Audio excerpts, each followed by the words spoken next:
Again, good morning. I pray all is well. My name is Michael Gibson. I write under the name Biblical Poet, as you see on the page. And I just wanted to talk to you briefly about who you're rolling with. It really does matter. Sometimes we think that who we roll with is not important. We think that I can just hang with anybody, but I want to let you know during this season that we're in, you just can't hang with anybody. You just can't listen to everyone. I remember being in service and a minister came and said that who you listen to, you think like. Who you listen to shapes your destiny. And if you listen to them long enough, you'll want to be them.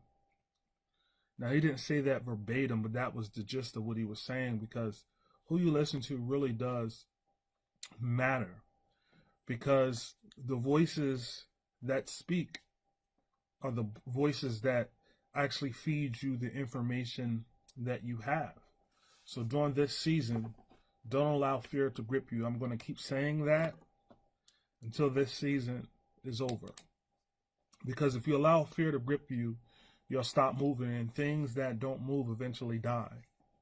Yes, even plants move because the sun hits them and they do photosynthesis and those type of things. So movement is happening. So even though you can't necessarily see the movement with your eye, movement is happening. So things that stop moving eventually die. So my question that I want to pose today is who you rolling with, because your friends do matter.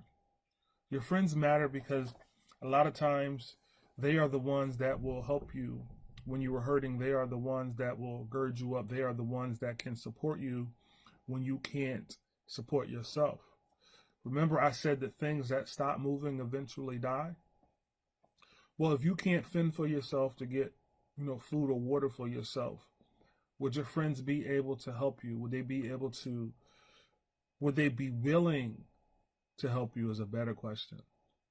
So there's some stories that I wanted to go over just to give you a perspective on why your friendships and your relationships matter. We think that people are our friends now because they're on our list through social media. Most people on your list through social media are not your friends. A lot of them may be your family members. So yes, they may be your friends. Some of them may be your friends that you knew in high school or college. So yes, they're possibly your friends. I'm not talking about the people that you physically, tangibly know. I'm saying most of the people on your list are really not your friends. They're just nosy.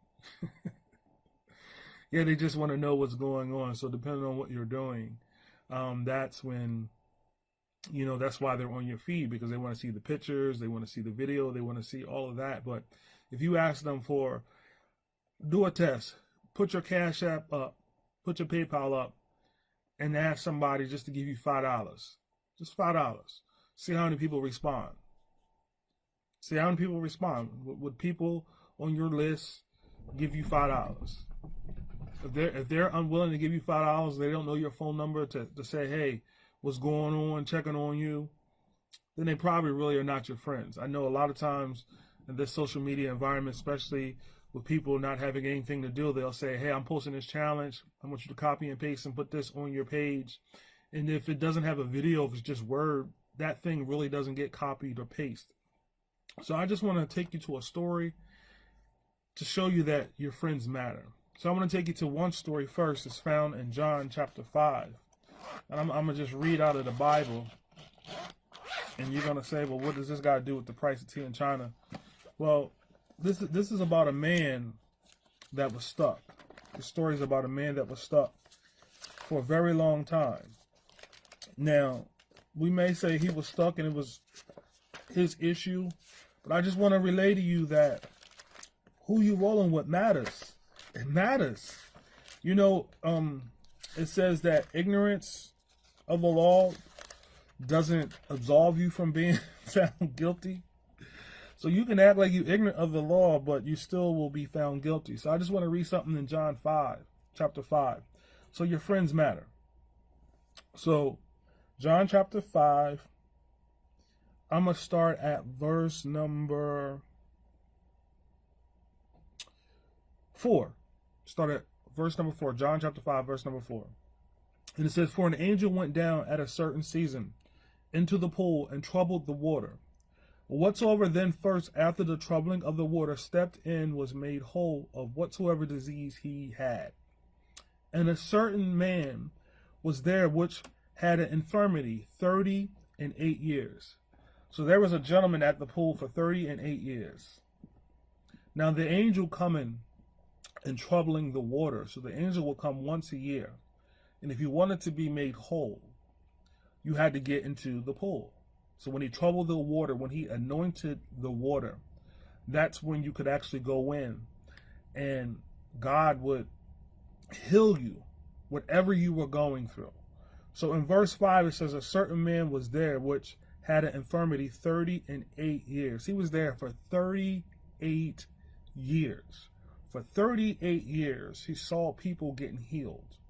For 38 years. What I want to ask, well, who was he rolling with? Think about it. If you saw a person that supposedly is your friend. Now, the context of the story doesn't tell me if the man had any friends. It doesn't tell me that. You can read it out and you can try to insert yourself. But one thing we know is that he was at the same spot 38 years. What I know is that if I went to the same spot 38 years, there's probably somebody that seen me at that spot. You would think that somebody would say, "Michael, I see you come here year after year in the same condition. Do you need any help?" But this wasn't this man's plight. This man was here for 38 years. For 38 years, the angel of the Lord kept troubling the water. But yet there's no mention that no one actually came to help him. He sat there, unable to get to his healing, unable to get to the place where the miracles were happening. Now, if he had any friends, you would have thought that they would have been like, look, bro, let me help you out. It comes once a year. I seen you there, 5 years ago. I want to help you. I seen you there 10 years ago. I'm going to help you. I seen you here 15 years in the same condition, in the same state. I've seen miracles happen year after year after year. But you're still here because it was, let me help you out. So this man's been here for 38 years and no one took the time to come to his aid. Now I'm going to read the next verse because this passage is about a miracle. But the point that I'm trying to bring out was, who was this man rolling with? Who was he really rolling with that he was left here for 38 years? It's not funny because if I saw people getting blessed and healed, and I kept being in the same state, in the same condition, but year after year, I kept seeing people getting helped, I would say to myself, just being honest, man, this ain't fair. God, this ain't fair. This ain't right. This is not right. How come everybody's getting healed, but I'm not getting healed? How come everybody else's need is getting met, but my need is not getting met? You would think after 38 years, he probably should have been able to inch his way close enough to the pool. You would think. Now, again, this is not in the story. This is just me adding some liberty to the story. But what I can tell you in verse number 5, John chapter 5, verse 5, "And a certain man was there which had an infirmity 38 years. You're going to tell me in 38 years this man had nobody that he knew? He didn't have any acquaintances? He didn't have any friends? For 38 years, I'm telling you, I live in a small state. Great God morning, Apostle Pender. I live in a small state, and there's no way that you can live in the state of Delaware and go to the same spot 38 years in a row and no one notice you. No one notice you. Like, there's going to be some people that would have seen you, and you would have thought if he was rolling with the right audience, if he was actually rolling with some real friends, they would have helped him move closer to the place of his healings, because clearly this man had an infirmity, and clearly this man had an issue. If you didn't think it was an issue in year 1, by year 2, you would have saw that it was an issue. Now, I'm not saying that the same people came to the pool for 38 years, but you're not going to convince me that crowds and crowds of people didn't have family members that was like, hey, that's the dude that was been at the pool. Yeah, he was at the pool last year, because the angel of the Lord kept coming and troubling the water to provide healing to anybody. So if you needed to be healed, that's where you went.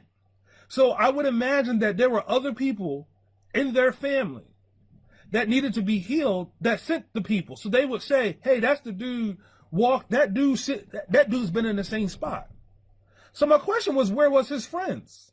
Where was his friends? So what I want to put to you today is that sometimes you think you have friends because you are on social media. But I'm telling you, if you put your cash out up right now and ask them for $5, they wouldn't send you $5. They would not send you $5. I guarantee it. Half the people on your friend list don't even know your email address. Half the people on your friends list don't even know your phone number. Just being honest, so these people are not your friends, but who you roll with matters. Here's a man that was in dire need and no one reached out to help him. No one reached out to help him. I'm telling you, for 38 years, that's almost a full generation. So I'm 43. So I got aunts, uncles, cousins. My family's pretty big. And if I saw the same person sitting there, I'm pretty sure someone would say, who's this dude? He's sitting here, he's not moving. Everybody else is moving. No one asked the question. No one. Bro, can I get you to this pool? No one did that. So then, in verse 6, when Jesus saw him lie and knew that he had been now a long time, in that case he said unto him, will thou be made whole? Verse 7, the impotent man answered him, Sir, I have no man when the water is troubled to put me into the pool, but while I am coming, another steppeth down before me. So in verse 7, he's telling you he has nobody to help him to get to the pool when the water is troubled. A true friend would see that you had a need and say, my need has been met, and I keep seeing you have this need. They will step up and actually help you get into the pool. A true friend. So the question that I want to ask today is, who you rolling with? Because right now, with all the uncertainty, with all the questions that you may be asking yourself, you're going to have to check to see who you rolling with, because you might need some advice for your stability, for your peace, for your well-being. Are you with somebody that's going to actually give you sound advice? If you're not, you need to question that relationship, because this guy knew the place where healing was. But he says in verse 7, the impotent man answered him, Sir, I have no man when the water is troubled to put me into the pool. But while I'm coming, another steppeth down before me. So there are people that see that this man has a disability. They see that he is unable to go get healed. They're unwilling to say, bro, you need it worse than me. You need it more than me. You go before me. See what I'm saying? He was here 38 years and nobody helped him out. So my question is, who you rolling with? Now you may say, Michael, I don't know what you're talking about. My friends would help me. If it became between you being healed and them being healed, would they really help you?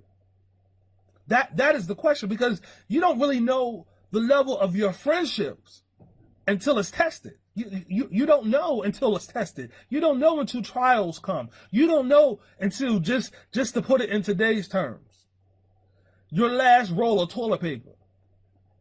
Yeah, put it in today's terms. You see people fighting over toilet paper right now in the store. So just imagine if it was down to the last roll of toilet paper and you was like, look, I'm out. And you call somebody and be like, look, I'm out. I saw you at the store and I need some. Would they lend you some toilet paper?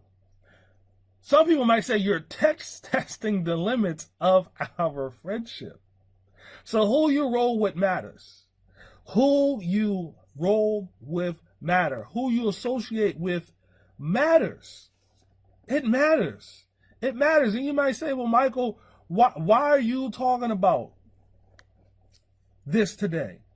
Because with all the uncertainty, who you listening to, who you hanging around, check your list and see if the people that are on your list would help you in your time of need, help you in your time of trouble, help you in the time of despair. Because right now we're at a place where people tell you to stay socially distanced. They're telling you to stay distant. But if my life was in need, if I needed to get to the hospital, because this man was impotent for 38 years. So apparently he was at a position in a place where someone could see him, because Jesus came along and saw him sitting there. Jesus rolled up on him and said, blessings, Miss Williams Brown. Jesus rolled up on him and said, yo, I see that you need help. Can I help you? So I'm sure if Jesus saw him, I'm pretty positive that other people saw him. So what I'm saying, other people felt that their need was more important than his need, and they were unwilling to help him. So I'm not telling you to delete all the people on your friend list. That's not what I'm telling you. I'm not telling you to get rid of all the associates on your list. What I want you to do during this season is recalibrate, reevaluate, relook at, and say, is this person really with me? Because I'm going to give you another example of the right type of friends you need. You know that saying, my ride or die crew? That's the saying. I may be dating myself, but we say, this is my ride or die. This is the person that's going to stick with me through thick and thin. But this man was at a place where healing was for 38 years. And Jesus comes along and says, I see you've been here for a long time. Do you want to be made whole? And I'm not going to go through the miracle of what happened, because that's not the point that I'm trying to draw out. I'm just trying to get you to think about, who are you rolling with? Who are your friends? Because we use the word friends so loosely. But if you were out of toilet paper, seriously, if you were out of toilet paper, and I'm not trying to make a joke out of this, if you were out of toilet paper and you saw your friends post on Facebook that they had a whole storage of toilet paper, would they give you a roll? This is real practical. Call somebody up and say, look, the grocery store that I'm in today, we could do a social experiment and say, the grocery store that I was at today, Walmart, Target, whatever store, Costco, they're out of toilet paper. I'm out. Will you send me a roll? Can you hook a brother up? Can you hook a sister up? I wonder how many people will hook you up, because they're in need. They're in crisis. This man was in crisis for 38 years and no one actually hooked him up. And I'm telling you, if this pool was in the same place, there was somebody in other people's families that was like, yeah, there goes that impotent man again. He's there begging again, because it said people would step in front of him. No one actually said, I see you have a need. I see you have a burden. Who you listen to, you think like. Who you listen to, you will ultimately become if you hang around them long enough. You got to stop hanging around people that don't have your best interests in mind. You got to stop hanging around people that just want to be nosy. You got to stop hanging around people that the only reason that they are listening to you or looking at your feed is because they're getting entertainment value out of you. They're not looking to gird you up. They're not looking to help you stand. They're not with you because they want to see you succeed. So I'm going to give you another example. So I gave you one extreme example of a man, John 5, verse 5, down through verse 7, who sat at a pool for 38 years. So this is the type of friends we need. So let's go to Matthew. Again, this is just to make you think. Just to make you think. I want to come with a couple scriptures just to make you think. Your friends matter. Your friends matter. So let's go to Matthew. Now, this is the type of friends that I believe that we need during this season. So remember, this man was impotent. So that means he needed help to get to the pool, because he couldn't get there fast enough. He wasn't strong enough to get himself there. Again, what happened after Jesus spoke to him is not what I'm trying to draw out. I'm just trying to show you why your friends matter. Who you roll with matter. The company you keep matters. Okay? Listen. Matthew chapter 9. Verse number 1. And he entered into a ship and passed over and came into his own city. Verse number 2. And behold, they brought to him a man sick of the palsy, lying on a bed. And Jesus said, seeing their faith, said unto the sick of the palsy, Son, be of good cheer, thy sins be forgiven thee. Okay, so Jesus is healing. So just like in the other story, the angel was troubling the water. Okay, so healing was happening. So the man at the pool of Bethesda knew that healing was happening. So Jesus healed somebody. And behold, verse number 3, certain of the scribes said within themselves, this man blasphemeth. And Jesus, knowing their thoughts, said, wherefore think ye evil in your hearts? For whether it is easier to say, thy sins be forgiven thee, or to say, arise. But that ye may know that the Son of Man hath power on earth to forgive sins. Then he said, he to the sick of the palsy, arise, take up thy bed, and go unto thine house. And he arose and departed to his house. Okay, so verse number 2 states, and behold, they brought to him a man sick of the palsy. Who's the they? The man is sick of the palsy. They brought to him a man sick of a palsy. So clearly he couldn't bring himself. Clearly somebody had to help him. So that's Mark. That's Matthew. So let's go to Mark. So I'm just trying to reiterate to you that your friends matter. Again, I'm not trying to make you to jump from the rooftops. I'm just trying to help you see that your friends matter. So this is just another part of this verse, just from another vantage point. So we're going to go to Mark. And it says, I'm going to go Mark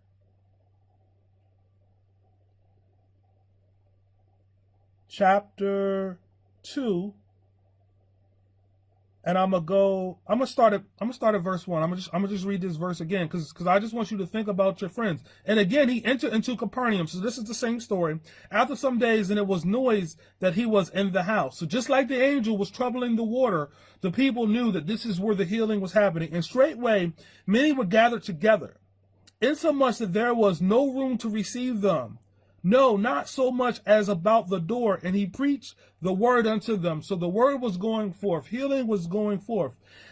Verse number 3, and they came unto him. Who's the they? And bringing one sick of the palsy, which was born of 4. And when they could not come nigh until him for the press. Think about this. Remember, I told you your friends matter. Because remember in John, that guy sat there for 38 years. 38 years. People knew this is the place where healing was being manifested. People knew that if you had a disease, if you had a dis-ease, because the body is designed to operate in harmony, okay? So if you have a dis-ease in your body, you have to go with the word is being spoken, because it is the word that actually can heal your body. So it tells you that in chapter 2 of Mark, that the word was going forth and people was being healed. Now listen, this man, again, I'm a venture that people knew that this man had the palsy. People knew that this man needed to be healed.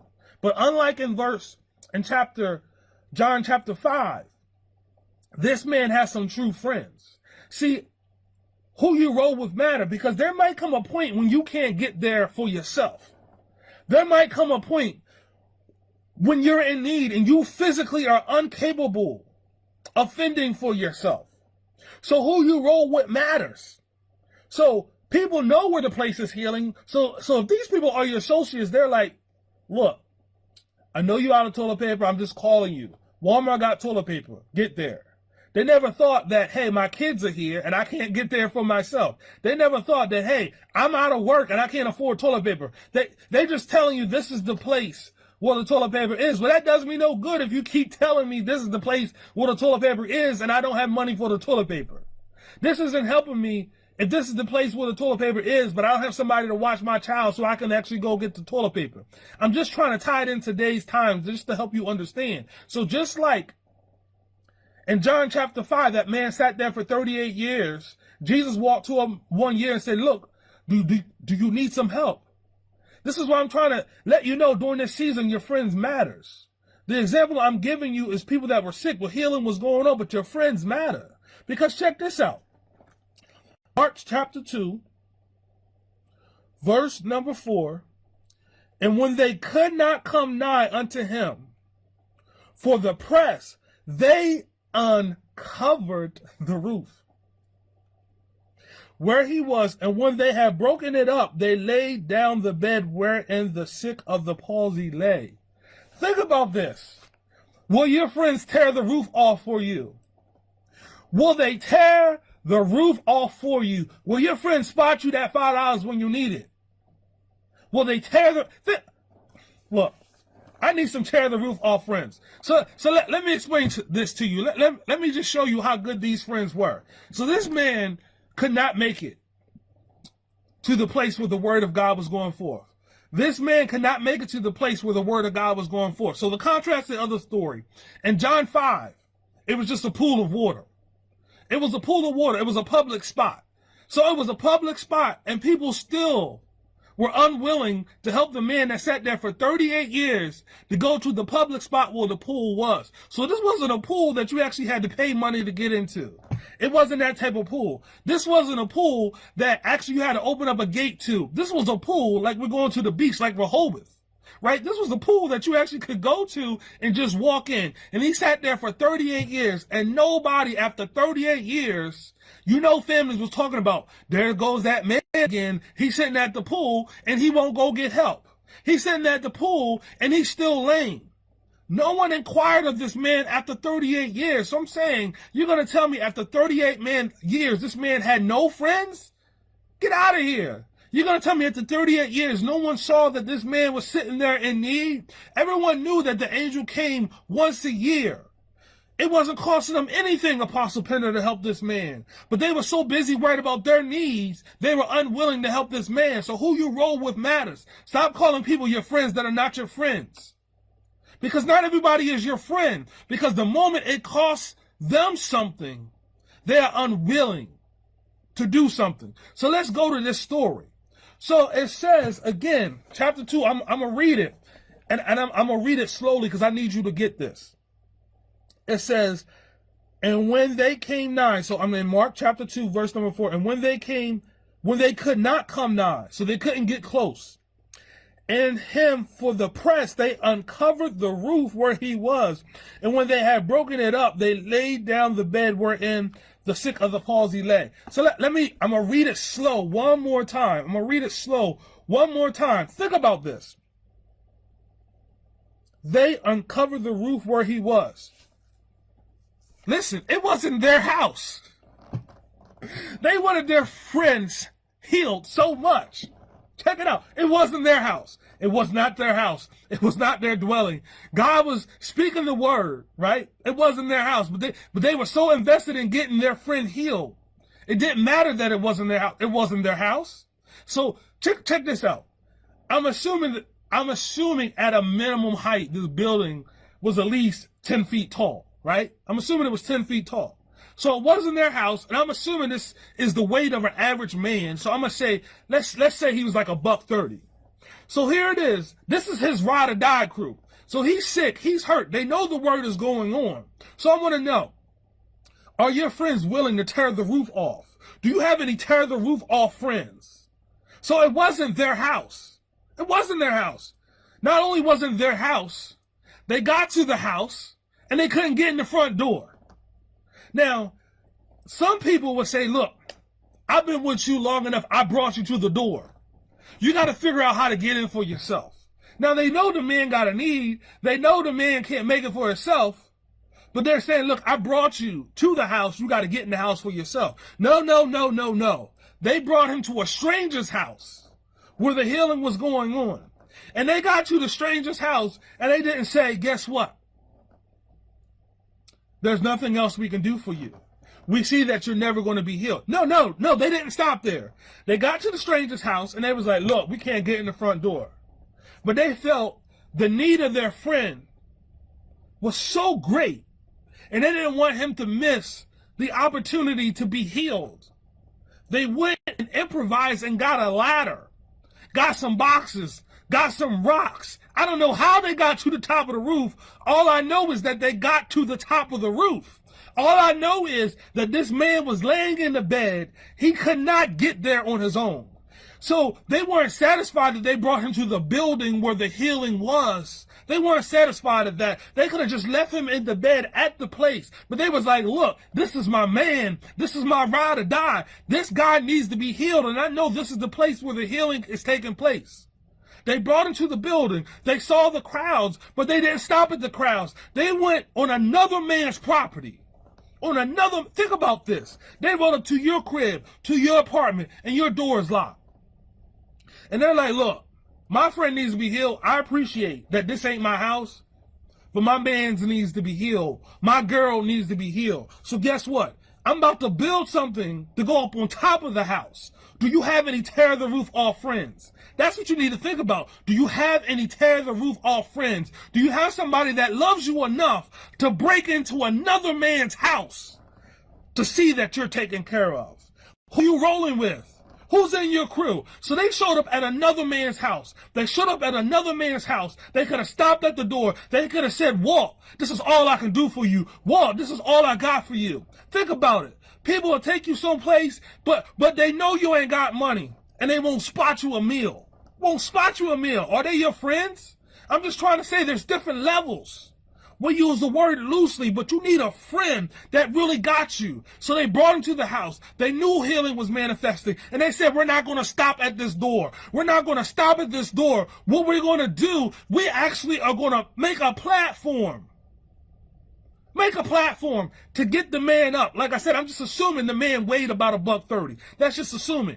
Then not only did they say we're going to make a platform, we're going to tear the roof off. The building is not theirs. I'm pretty sure they didn't come with tools. They didn't come with tools because they came carrying the man. They didn't come with tools, but they looked around and they said his need is so great.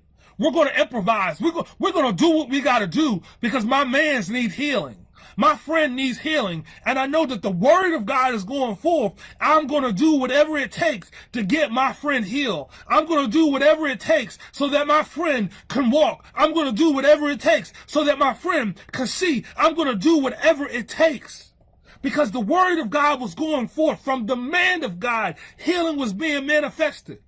So my question is, when the word of God is going forth now, and you know that the word that God has given people like me and people like other people that can save somebody, are you doing enough to put it in front of your friends? Because if you love your friends, you will care about their soul. If you love your friends, you will share this gospel. If you love your friends, will talk about God. If you love your friends, because it is the word of God that is going to save you in this time. Get away from the people that keep sharing all this negativity. Get away from the people. Cut them off your timeline if all they're showing is just fear and fear mongering. Fear compromises your immune system. If you love people enough, share some positivity. If you love some people, share the word of God that can heal, that can transform, that can actually take you from a negative situation to a positive situation. Speak the word to people. Share the word. Share some love. Do some good deeds. These people did not come with tools. They didn't have anything, but the need of their friend was so high. They said, look, we're going to carry and actually go to a strange house. We're going to tear the wall. They tear it off. They tore it off. But not only did they tear it off, they didn't say, look, we got you to the door. We got you to the building. Boom, we just going to let you down. No, they lowered him. So that means they had to get some type of harness, some type of pulley to lower him. I knew that that wasn't their expectations, so they tore the roof off of somebody else's place. But they loved this man so much that they were like, look, he needs to be healed. He needs to be whole. He needs to be healthy. I love him so much that I'm willing to jeopardize my situation. Because I don't know if it was a crime, but if you tore the roof off my house, I'm just being honest, there might be some problems. Because I'm pretty sure the owner of the house didn't know these people. Because if they knew the people, they could have been like, look, check this out. I'm such and such. These my people. I need to get in. And if they was your people, the owner of the house would be like, yo, y'all need to part the way because this is my man's. This is my man's of them. This is my crew. This is my posse. This is who I'm rolling with. So please part way to let them in. So they didn't know this people. They didn't know these people. And I'm saying if someone tore the roof of my house, I would have a problem with it. But these people weren't concerned about the cost. They were not concerned about the cost. They were concerned about the healing of their friend. So the question that I need for you to ponder, the thing that I need for you to think about, are you rolling with people that are more concerned about you being well than the cost of you being well? Are you rolling with people that care so much about you that when you are unwilling to take yourself, they are willing to take you? Because this man couldn't take himself. He couldn't take him to the place where healing was. So what happens when you have a friend that you know that's in a low place and they're in a fit of depression? Are you willing to keep praying? Are you willing to keep calling even when they won't take your calls? Are you willing to intercede even when they say they don't want to be bothered? Are you willing to stand in the gap when you know the gap needs to be filled? Because when you really love somebody, you want the best for them. Even when they can't do for themselves, you are willing to do for them. You're not counting the cost. Just like an example I gave you today, if you called somebody and said, look, I need a roll of toilet paper because I'm out. Do they love you enough to give you that roll of toilet paper? I'm just using it to bring it to real life examples right now. Because there are some people right now that would say, I got to count the cost first. I got to count the cost first. Before I help you, let me see what I got first before I help you.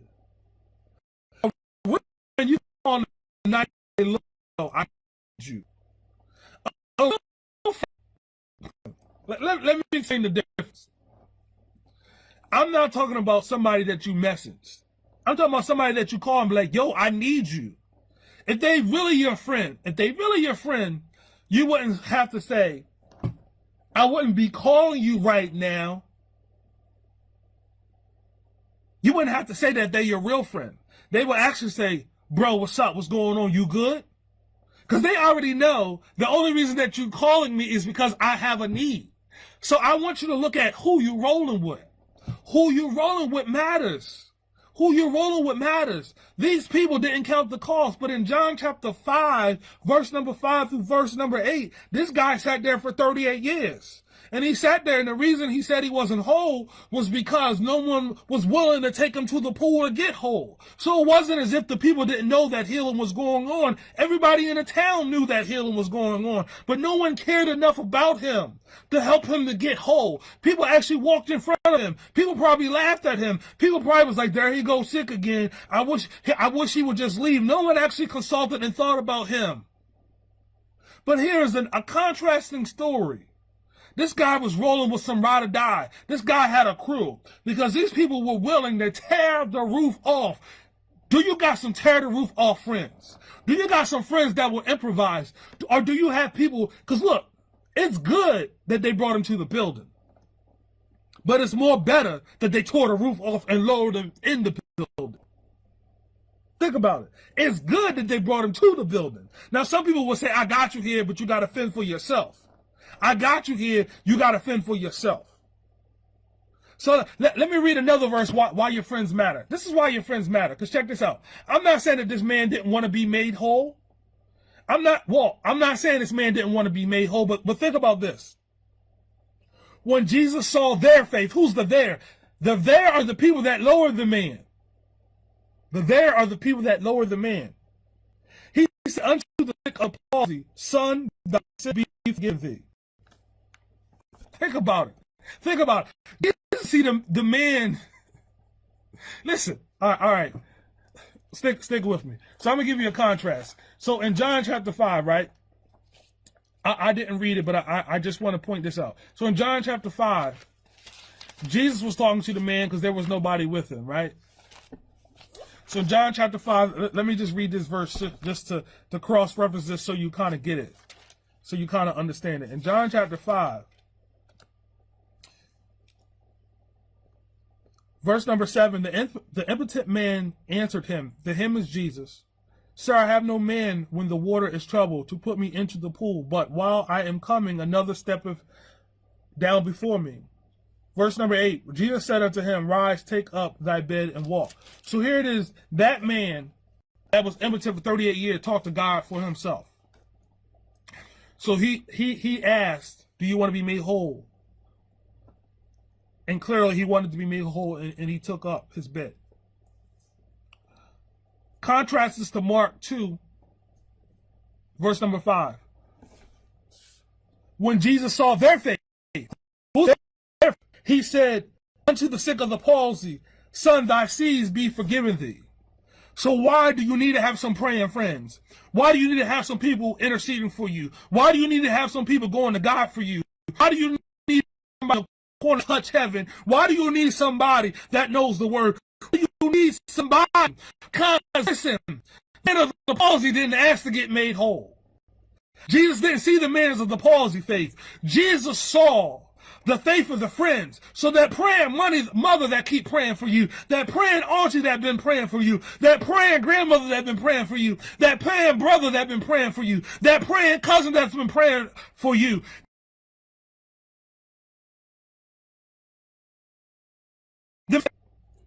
When you got the right kind of friends, they could be your holy hookup. I don't mean to laugh, but this is just so good. When you got the right kind of friends, who can't get a prayer through, they get down for you. When you got the right kind of friends, when you don't know the words to say and you don't know what to do, when you got the right kind of friends, you can call them anytime and they say, look, I know you don't know what to do, but look, give it to me and I'll take it to God for you. Give it to me and I'll take it to God for you. Give it to me and I'll take it to God for you. When you got the right type of pastor, when you got the right type of prophet, when you got the right type of apostle, when you got the right type of evangelist, when you got the right type of friends, when you got the right type of friends, they will. You can't get to Jesus, but he didn't go to Jesus. His friends took him to Jesus. And because Jesus saw their want to for his friends, he was made whole. Think about that. Jesus didn't see the man of the palsy faith. Jesus saw the friend's faith. So that's why your friends matter. So that's why I got to tell you that no matter what's going on, God got you. That's why I got to tell you that we are the healed, protecting our health. That's why I got to remind you that even if some sickness and disease comes on you, that it can come off of you. That's why I got to keep preaching this word. That's why I got to keep speaking this word. That's why I got to keep staying positive, because you looking at my faith can make you whole. Because again, we're all latched on to somebody's faith on certain levels. But because my faith is strong, because I'm strong, because I know what to do, because I'm going to God, because I'm willing to move, because I'm willing to lower down, because I'm willing not to take no for an answer, because I'm willing to be in peace, because I'm willing to get word, because I'm willing to study. You benefit from my study. You benefit from my prayers. You benefit from apostles' prayers. You benefit from the people. You benefit from other people. Because, listen, it wasn't his faith that made him whole, the friend's faith that made him whole. So who you rolling with matters. Who you rolling with matters. Who you rolling with matters. So if you're rolling with people that don't know God, if you're rolling with people that don't believe God, if you're rolling with people that are in trouble themselves, when you're in trouble and you can't fend for yourself, you're going to do when you can't walk? What you gonna do when you can't talk? What you gonna do when you can't see?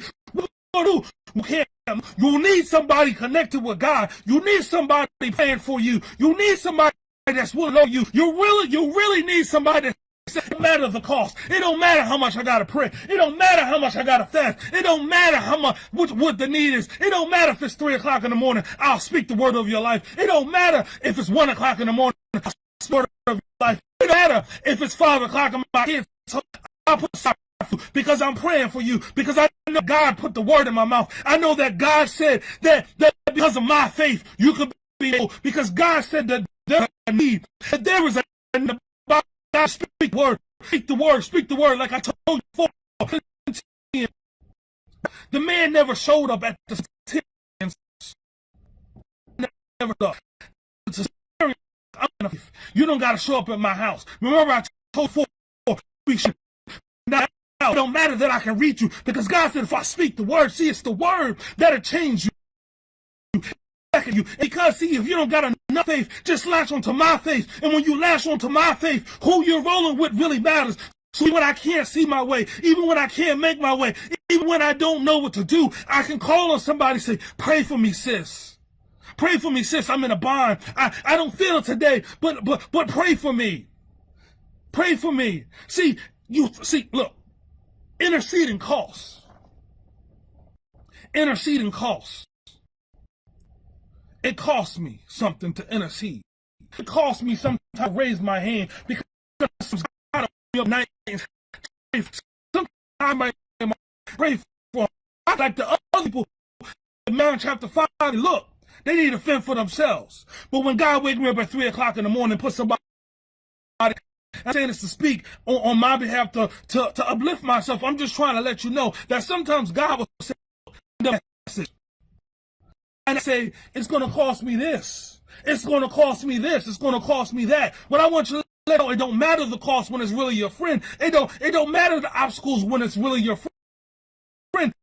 Obstacles the matter. This is what I want to say. Get healing. I'm going to intercede. You get your healing. Who you rolling with? Come on, who you rolling with? Are you rolling with people that are willing to tear up somebody else's property to get you what you need? Do you have these type of friends? The type of friends? Do you have the type of friends that can save your life because of faith? Because I'm going to read this verse again. I'm going to read this verse again because I don't know if you got it. Verse number 5. Mark chapter 2, verse 5. Jesus saw their faith. Their faith. Their faith. Their faith.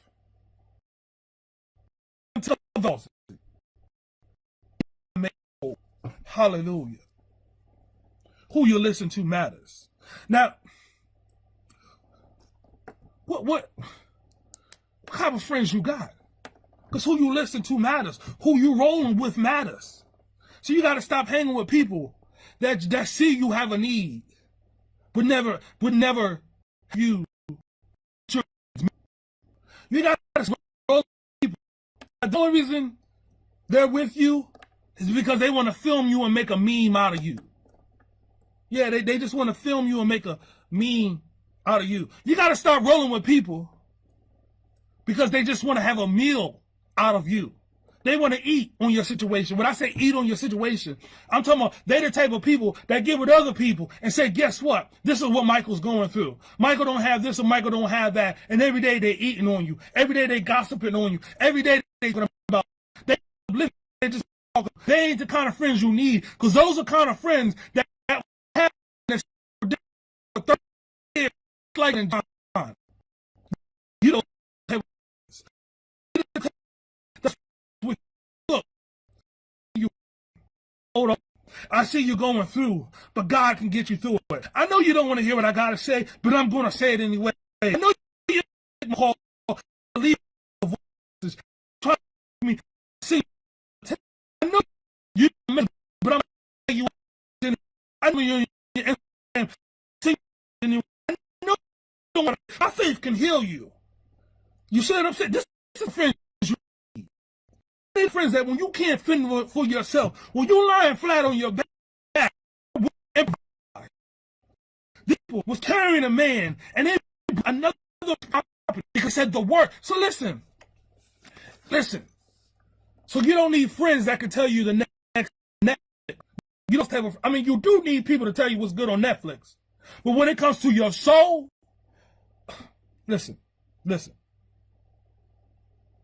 Verse number 2. I'm going to just read it. Verse number 2. I'm still in Mark. And straightway many were gathered, insomuch that there was no one to receive them. No, not so much as about the door. And he preached the word. He preached the word. So what was causing the word? The preached word through the man of God. But you want to keep saying that the man of God don't matter. Y'all want to keep acting like it don't matter. But I'm saying if you got a man of God that's speaking into your life that got enough faith, When you can't take it to God, you can give it to your man of God. Hallelujah.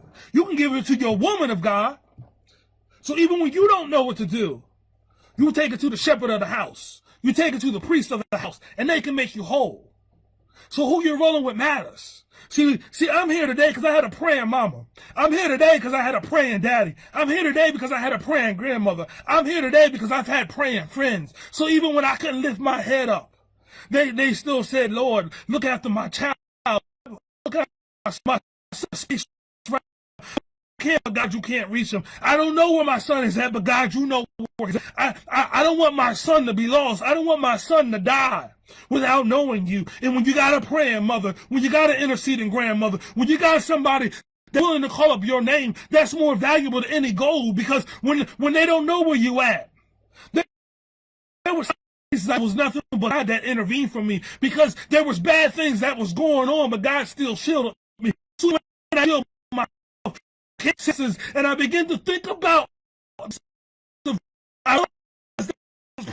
me, it wasn't it was for you laid down first, you had disease, that was somebody interceding for you.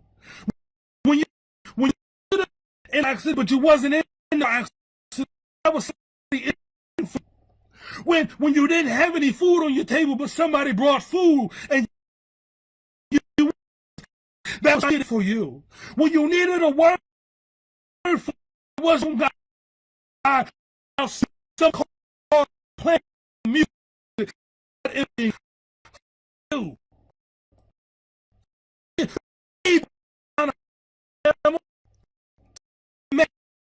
You. Remember, God did not see the man's faith.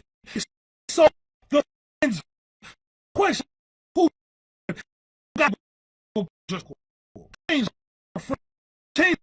of people that will help you. Get the type of people that can answer listen. For a fact that I'm here today because of the people that interceded on my behalf. I'm here today because of the people that prayed for me when I couldn't pray for myself. When my child passed away, I couldn't pray for myself. I didn't want to talk to God. I didn't want to consult to God. I didn't want to hear nothing that God had to say.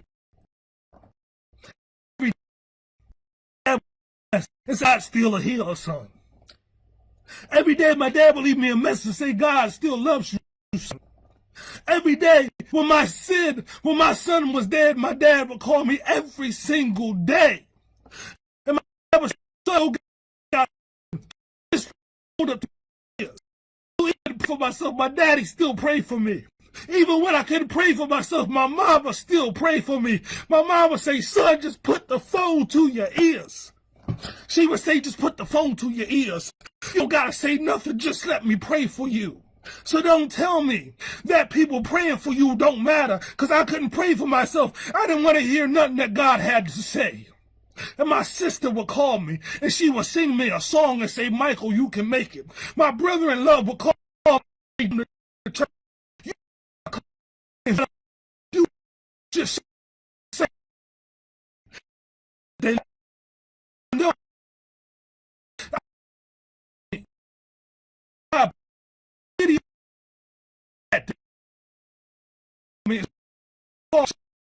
For me, even for Bible, because I didn't lead me the wrong way, but because I thought that they loved me enough to God. I want to hear. Even when I was showing up at my own church, my pastor Susan called me and she said, where are you? And she would leave me voice messages, and I wouldn't want to, because I'm because yes, I had like 10, 15 messages from her, even though I wasn't taking a phone call. Then one time she called a number that wasn't her number, and she said, son, I don't know where you at, but this is what God has for me. This is what God is showing me. I know you're going through a tough time, but God still loves you. I know you're hurting, but God still loves you. So, because when I for my interceded for me, when I couldn't lift up my head, there was somebody willing to lift up my head. So your friends matter. Don't tell me that they don't matter. You got to get the right type of friends. You got to get the right type of friends so that when you in a place of your you in the praise, they carry willing your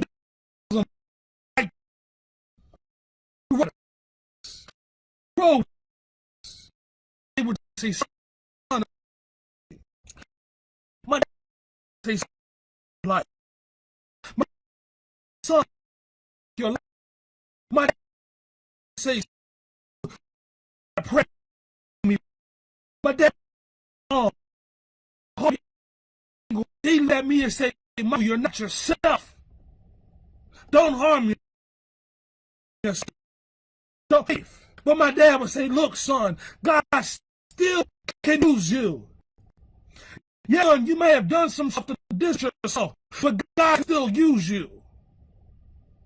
Even when I thought I was unworthy, my dad would say, God can God loves you. I still put you on a street called straight. So God put me on here today to let you know it don't matter where you are, it don't matter what you've been through. God put me back to a place where I can still talk. And I was in a spot where I didn't want to hear nothing God had to say. I was in a spot where I was like, God, I'm here for you. I don't want with you. Pray, God, I'm not speaking on your behalf. God, I'm not playing for you. God, I'm not doing anything for you. But I had a praying day. I had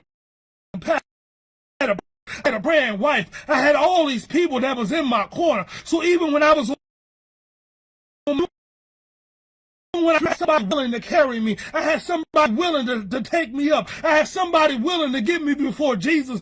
Just like this. It was the faith of his friends that made him whole. But I was willing to fight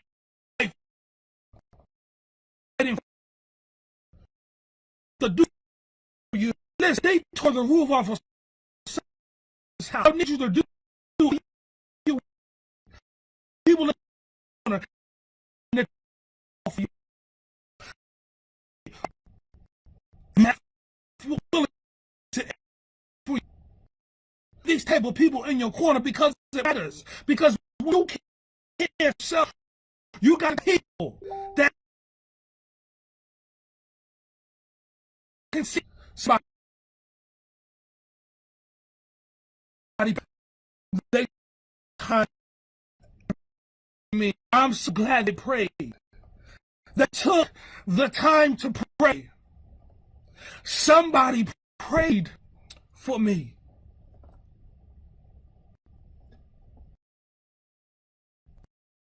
Now, the life that's praying. Don't count that. Because a real friend will take your issue to God when you can't get to God. Pick it up. I'm again, just so you know, in Mark chapter 2, verse number 3, and they come unto him, bringing one sick of the palsy, they, which was born of 4, where they could not for the worth it up down where palsy, and when he said,